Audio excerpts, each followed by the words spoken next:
नमस्कार दोस्तों, मैं दीपक कुमार आप सभी का स्वागत करता हूँ दादा डायलॉग में। दोस्तों, दरअसल आज हम बात करेंगे तेजस्वी यादव जी के 2023 के बजट के ऊपर रेलवे ज्ञान का।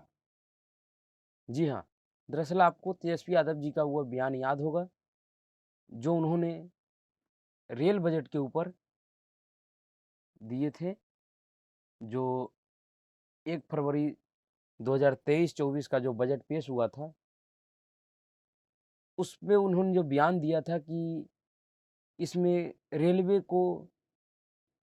के लिए कुछ भी नहीं है। और दरअसल ऐसा बयान उन्होंने उन्होंने सिर्फ उन्होंने नहीं दिया था, एक और नेत्री है जो कि स्वर्गीय मुलायम सिंह यादव के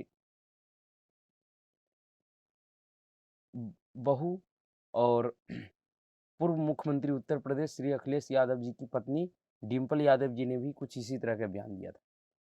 दरअसल इन्हीं लोगों के रेल ज्ञान पे आज हम बात करेंगे कि क्या वाक़ई ये जो कह रहे हैं कि इस बार के बजट में रेलवे के लिए कुछ भी नहीं है। और तेजस्वी यादव ने तो यहाँ तक कह दिया कि ये बजट नील बट्टे सन्नाटा है। आपको बयान याद है ना? देख लीजिए एक बार। जी हाँ, दरअसल इन जैसे नेताओं का सबसे बड़ा समस्या ये है कि ये कुछ पढ़ते नहीं हैं,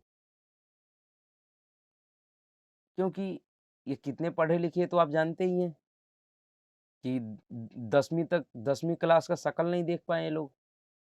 दरअसल ये भी इनके साथ एक प्राकृतिक न्याय ही कह लीजिए, क्योंकि इनके मम्मी और पापा जी के राज में बिहार के बहुत से ऐसे बच्चे हैं जो शिक्षा से वंचित रह गए, अशिक्षित हो गए, जो आज मज़दूरी और खेती-किसानी करने पे विवश हैं।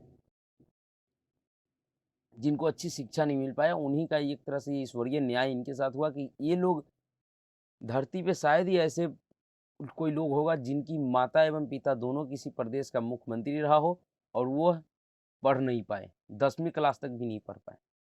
और नसीब देखिए कि पिताजी के जो पारिवारिक राजनीतिक है, जिसे कहता है इस देश के प्रधानमंत्री जो कहते हैं कि परिवारवाद की जो राजनीति है, उस परिवारवाद की देन है कि आज ये उप मुख्यमंत्री बने हुए हैं। और दरअसल इन्होंने सिर्फ रेलवे को ख़ास करके टारगेट क्यों किया? क्योंकि आपको पता होगा कि रेलवे ऐसा चीज़ है जिनकी लगाव इनके परिवार का बहुत पुराना है। दरअसल रेलवे में जो भ्रष्टाचारी हुआ था, उनके केस में भी ये फँसे हुए हैं। रेलवे भ्रष्टाचार मामले में भी ये मामला भी इनके ऊपर है और उसमें भी ये कोर्ट से ज़मानत पे हैं, जिसके ऊपर जाँच चल रही है।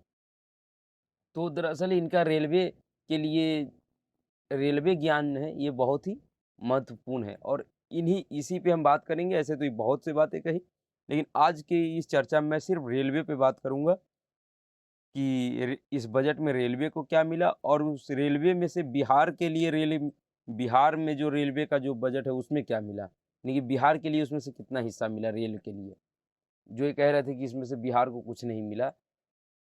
दरअसल जो इस बार का जो बजट है रेलवे का, वो 2.4 लाख करोड़ रुपए का है, यानी कि 2,40,000 करोड़ रुपए का है, जो कि 2013-14 के मुकाबले 9 गुना ज़्यादा है। समथिंग लगभग-लगभग 9 गुना ज़्यादा। और उस हिसाब से हम देखें तो 2013-14 का जो बजट होता है रेल का, उस समय रेल एक अलग विभाग था, उसका अलग से बजट होता था। तो इस हिसाब से अभी के हिसाब से देखें तो उस समय का बजट बैठता है 26 से 27 हज़ार करोड़ रुपए का बैठता है। तो पहले इनको ये समझना चाहिए कि रेलवे के लिए क्या मिला है और कितना मिला है। पहले ज़्यादा मिला है कि कम मिला है। क्योंकि इनका जो भक्त है, ऐसे नेताओं का जिनके पास अधकचरा ज्ञान है, जो अधकचरे ज्ञान के नेता है, उनका जो भक्त है, उनके पास भी अधकचरा ही ज्ञान होता है। वो वो यही मानते हैं कि इन्होंने जो कह दिया वो सही है, वो क्रॉस चेक नहीं करते हैं। जबकि मैं बिहार के लोगों से अपील करता हूँ कि यहाँ का चाहे कोई भी नेता, चाहे वो किसी भी पार्टी का हो, अगर किसी भी बात को आपसे कहता है, तो आप उसको क्रॉस चेक ज़रूर कीजिए। क्योंकि संभव है कि बिहार में जो भी नेता कुछ बोलते हैं और जिस विषय के ऊपर बोलते हैं उनकी उस विषय पे जानकारी दुरुस्त ना हो। क्योंकि वो पढ़ते नहीं हैं, वो परसेप्शन के आधार पे बोलते हैं। तो इसमें वर्ष 2023-24 का जो रेलवे का बजट है वो 2.40 लाख करोड़ रुपये का आवंटन की घोषणा की गई है, जिसमें बहुत से कार्यों के लिए किया गया है, जिसमें ट्रैक रिन्यूअल के लिए 17,296 करोड़ रुपया जारी किया गया है। रेल मंत्रालय ने बताया कि अमृतकाल के पहले बजट में रेलवे की ट्रैक रिन्यूअल के लिए 17,296 करोड़ रुपये की रकम आवंटित की गई है। इन पैसों से भारतीय रेल अपने नेटवर्क में इस्तेमाल की जा रही पुरानी पटरियों को बदलकर नई पटरियां बिछाएगी। उसके बाद रोलिंग स्टॉक प्रोडक्शन के लिए 51,510 करोड़ रुपया, रोलिंग स्टॉक प्रोडक्शन के लिए 51,510 करोड़ रुपये खर्च किए जाएंगे। इन पैसों से भारतीय रेल लोकोमोटिव, यात्री कोच और अन्य रोलिंग स्टॉक का निर्माण करेगी। नई लाइन बिछाने के लिए कितना मिला, तो 39,660 करोड़ रुपया। मंत्रालय द्वारा दी गई जानकारी के मुताबिक सरकार ने भारतीय रेल के लिए जो बजट जारी किया उनमें से 39,660 करोड़ रुपये नई रेल लाइन को बिछाने में खर्च किया जाएगा। इसका सीधा मतलब ये हुआ कि देश में नई रेल लाइन को लेकर भी एक बड़े स्तर पे काम होगा। ब्रिज बनाने के लिए 9,255 करोड़ रुपये आवंटित किए गए हैं।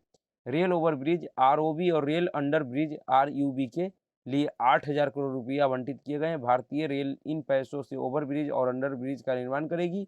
इसके अलावा दूसरे ब्रिज के लिए भी लगभग 1,255 करोड़ रुपये आवंटित किए गए हैं, यानी अलग अलग ब्रिज के निर्माण के लिए 9255 करोड़ रुपये खर्च होंगे, जो इस बजट में मिला है। डबल लाइन करने के लिए खर्च होंगे 30,749 करोड़ रुपया। रेल मंत्रालय ने बताया कि भारत सरकार द्वारा आवंटित की गई 2,40,000 करोड़ रुपये में से 30,749 करोड़ रुपये रेल लाइन की डबलिंग के लिए खर्च किए जाएंगे। बताते चले कि देश के अलग अलग हिस्से में सिंगल लाइन वाले रेल रूट को तेजिस्ट डबल लाइन में बदला जा रहा है। इसी कड़ी में सरकार ने रेलवे लाइन के दोहरीकरण की गति को तेज करने के लिए इतनी मोटी रकम आवंटित किए हैं। गेज बदलने के लिए 4600 करोड़ रुपये खर्च किए जाएंगे। भारत में अभी भी कई जगहों पर पुरानी लाइन जैसे नैरो गेज और मीटर गेज बिछी हुई है। सरकार ने इन गेज को दूसरे गेज में बदलने के लिए 4600 करोड़ रुपया आवंटित किए हैं। तो दरअसल जब इतने पैसे मिले और तेजस्वी यादव जी कह रहे हैं कि इसमें रेल को कुछ नहीं मिला, तो फिर इतने पैसे कहाँ से आए? आसमान से बरसे या धरती फाड़ के निकले? दिया तो सरकार ही है भाई। किसको गुमराह कर रहे हो? आपको क्या लग रहा है कि इस टाइम पे भी आप इस तरह का सफ़ेद झूठ बोलोगे और लोग मान जाएगा? अब शायद आपको भ्रम है कि आप अभी भी 1990 वाले अपने मम्मी-पापा वाले शासनकाल में जी रहे हो। जिस समय नेता कुछ भी कह देता था जनसभा में और लोग मान जाते थे, उसको सत्य मान लेते थे। अब ऐसा नहीं है। अब लोग जागरूक हो गए हैं और लोगों को और जागरूक होने की ज़रूरत है कि अगर कोई भी नेता कुछ भी बोल रहा है तो पहले आप क्रॉस चेक कीजिए, चाहे वो किसी भी पार्टी का हो। कितना भी बड़ा नेता हो या छोटा नेता हो, क्रॉस चेक कीजिए। अगर आपको लगता है कि उसके बोले हुए बातों में 60% भी सच्चाई है, तो समझिए कि हाँ, वो काम है, सही है, नहीं तो बिल्कुल मत मानिए। क्योंकि ये भारत का जो नेता है, वो कब क्या बोले और कितना झूठ बोले, इसे कोई नहीं जानता है। अब बात करते हैं बिहार को क्या मिला, बिहार के लिए। तो एक बार बिहार के भी अब हम बात करते हैं बिहार के लिए कि बिहार को क्या मिला। दरअसल तेजस्वी यादव जी ने एक और बात कहा कि यूपीए के शासनकाल में बिहार को बहुत ज़्यादा बजट मिलता था।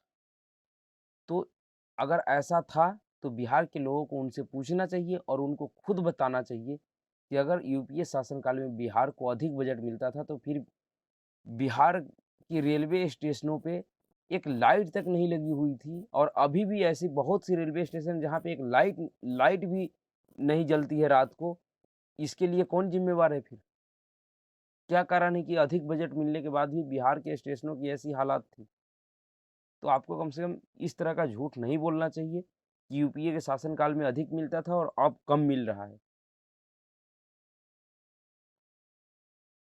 दरअसल 2009 से 2014 तक, पूरे 5 साल की बता रहा हूँ। 2009 से 2014 तक यूपीए 2, जो कि जिसके प्रधानमंत्री डॉक्टर मनमोहन सिंह जी थे, जो कि एक बहुत महान अर्थशास्त्री कहे जाते हैं। उनके शासनकाल में जो रेल बजट पास होता था, उसमें बिहार को कितना मिला पूरे 5 साल में? 1132 करोड़ रुपये। फिर से सुनिए, 1132 करोड़ रुपये पूरे 5 साल में मिला। और 2023-24 1 साल के बजट में इस बार बिहार को कितना मिला है? 8,505 करोड़ रुपये। लगभग पूरे 5 साल का जो बजट था उससे 7 साढ़े 7 गुना अधिक पैसा मिला है। और तब तेजस्वी यादव कह रहे हैं कि बिहार को कुछ नहीं मिला। बिहार को इससे कोई उम्मीद नहीं है। बिहार के साथ धोखा हुआ है। और ये सिर्फ एक क्षेत्र में रेलवे की मैं बात कर रहा हूँ, और क्षेत्रों का भी आगे मैं बात करूँगा।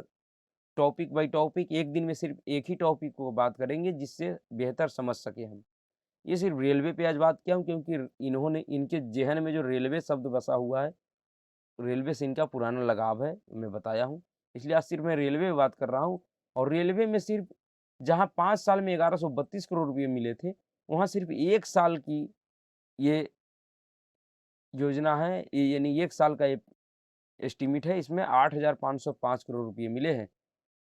रेल मंत्री ने क्या कहा? रेल मंत्री अश्विनी वैष्णव ने शुक्रवार को बताया कि बिहार को इस बार रिकॉर्ड राशि दी जा रही है। जहां 2009 से 2014 तक बिहार को 1132 करोड़ रुपए मिले थे, वहीं अगले वित्त वर्ष के लिए रिकॉर्ड 8,505 करोड़ रुपए दिए जा रहे हैं। रेल मंत्री अश्विनी वैष्णव ने कहा कि ने मुख्यमंत्री से अपील की कि बिहार के जो प्रोजेक्ट आगे शुरू होने वाले हैं उनके लिए सार्थक प्रयास करेंगे। वैष्णव ने कहा कि जन आकांक्षाओं को पूरा करने के लिए प्रधानमंत्री नरेंद्र मोदी ने बिहार को रिकॉर्ड बजट राशि दी है और अब बिहार सरकार को आगे आकर इस कार्य को कराने का प्रयास करना चाहिए। उन्होंने मुख्यमंत्री नीतीश कुमार से अपील की कि बिहार में जहां भू अधिग्रहण या परमिशन की अपेक्षा है वहां तेजी से प्रक्रिया कराएं, और जहां विधि व्यवस्था के मामले में रेलवे को मदद की जरूरत है वहां उसके लिए सकारात्मक पहल करें। तो इतना भारी भरकम बजट मिलने के बाद भी अगर इस प्रदेश का मुख्यमंत्री ये कहता हो कि बिहार को कुछ नहीं मिला, रेलवे को अनदेखा किया गया है, अरे अब क्या चाहिए आपको? और अभी भी बिहार के ऐसे बहुत से रेलवे स्टेशन है जिसका हालात बहुत ही खराब है। रात में वहां पे बैठने तक की व्यवस्था नहीं है। तो इस तरह के झूठे बयानबाजी से अच्छा है कि बिहार के मुख्यमंत्री, बिहार के उप मुख्यमंत्री और जो भी जिम्मेवार व्यक्ति हैं रेलवे के प्रति, वो सब मिल के रेलवे की बेहतरी के लिए काम करें। और जो ये 8,505 करोड़ रुपये मिले हैं एक वित्त वर्ष के योजना मद में, उस पैसे को 100% जमीन पे उतारने की काम करें, जिससे बिहार में रेलवे की स्थिति अच्छी हो और बिहार के लोगों को परिवहन एवं ट्रांसपोर्टेशन में, रेलवे में रुचि बढ़े, रेलवे के प्रति लोग अच्छा सोचें और रेलवे से अधिक फ़ायदा उठाए। इसके लिए बिहार सरकार को केंद्र सरकार के साथ मिलके काम करना चाहिए, ना कि अपनी तुच्छ राजनीति के लिए इस तरह की झूठी बयानबाजी करना चाहिए। और ख़ास करके किसी प्रमुख मुख्य पद पे बैठे हुए व्यक्ति को तो इस तरह का हल्का और छोटी बयानबाजी नहीं करनी चाहिए। चाहे आप, वो सभी को पता है कि आपका जो समझने-बूझने का जो क्षमता है, जो लेवल है, वो उस लायक नहीं है। लेकिन आपका नसीब अच्छा है कि आप उतने ऊँचे पद पे बैठे हुए हैं। तो कम से कम पद की गरिमा के हिसाब से बात कीजिए, जिससे लोगों को लगे कि हाँ, यह व्यक्ति इस पद पे है। और बिहार के लोगों को भी कहना चाहूँगा कि इन जैसे अधकचरे ज्ञानधारी नेताओं के ज्ञानों को सुन के ना रह जाए, इनके दिए हुए ज्ञानों को जाके चेक कीजिए। आज आपके हाथ में मोबाइल फ़ोन है, लैपटॉप है, बहुत सी सुविधा है, आप उसको चेक कीजिए कि ये जो कह रहे हैं वो सही है या गलत है। तो आज के लिए इतना ही। अगर आपको ये वीडियो अच्छा लगा हो तो लाइक कीजिए, शेयर कीजिए और चैनल को सब्सक्राइब कीजिए और अपना सुझाव ज़रूर दीजिए। नमस्कार।